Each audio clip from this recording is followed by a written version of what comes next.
құлагер шығармасы қазақ әдебиетінің классикасына айналған поэма.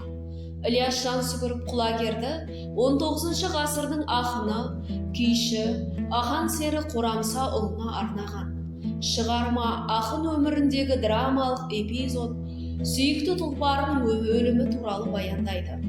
Поэма ұлттық әдебиеттегі ең трагедиялық шығармалардың біріне айналды.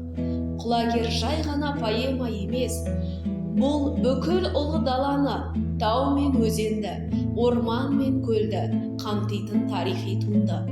Поэмада көптеген кейіпкерлер, барлық рулар мен әлеуметтік топтардың өкілдері бар.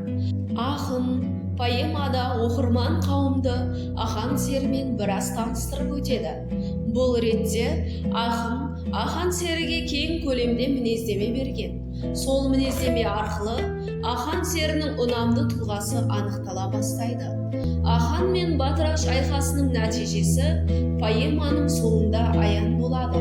Зұлым батыраш өзінің жендетін жұмсап, бәйгеден озып келе жатқан аханның құлагерін қанға бояп өлтіреді де өз дегеніне жетеді.